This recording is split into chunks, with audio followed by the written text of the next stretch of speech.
A potential big investor comes for the tour, the first thing I do is take him out to the transplanted Erie Canal lock.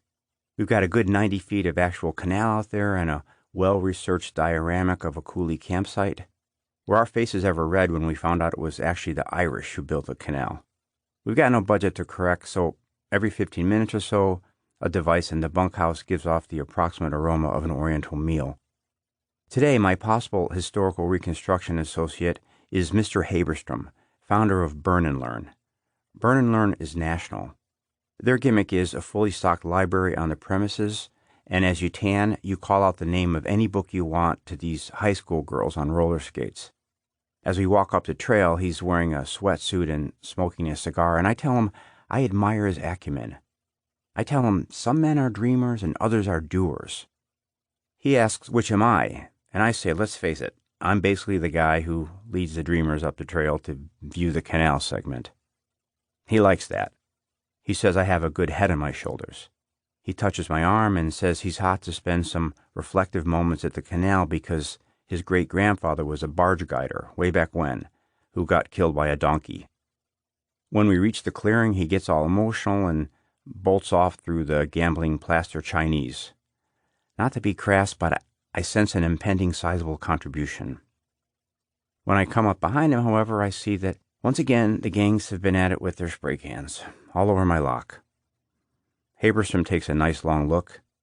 Then he pokes me with the spitty end of his cigar and says, not with his money I don't, and storms back down the trail. I stand there alone a few minutes. The last thing I need is some fat guy's spit on my tie. I think about quitting. Then I think about my last degrading batch of resumes. 200 send-outs and no nibbles. My feeling is that prospective employers are put off by the fact that I was a lowly verisimilitude inspector for 9 years with no promotions.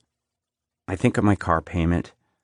I think of how much Marcus and Howie love the little playhouse I'm still paying off. Once again, I decide to eat my pride and sit tight. So I wipe off my tie with a leaf and start down to break the Haberstrom news to Mr. Alsuga. Mr. A is another self-made man. He cashed in on his love of history by conceptualizing CivilWarLand in his spare time.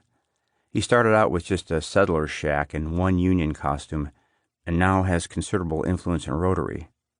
His office is in City Hall. He agrees that the gangs are getting out of hand. Last month, they wounded 3 visitors and killed a dray horse.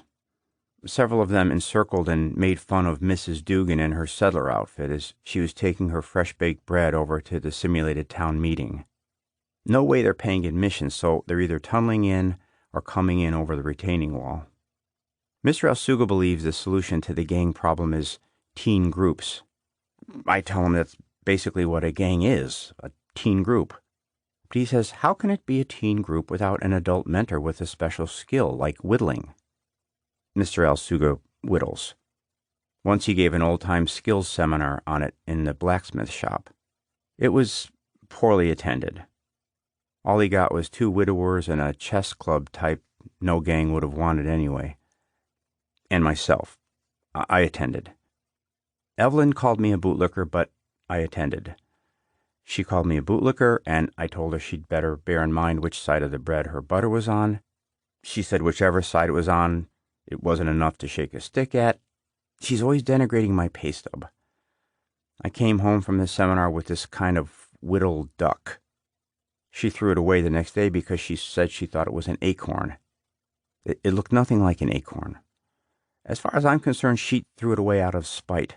It made me livid, and twice that night I had to step into a closet and perform my hatred abatement breathing. But that's neither here nor there. Mr. Alsuga pulls out the summer stats. We're in the worst attendance decline in 10 years. If it gets any worse, staff is going to be let go in droves. He gives me a meaningful look. I know full well I'm not one of his key players.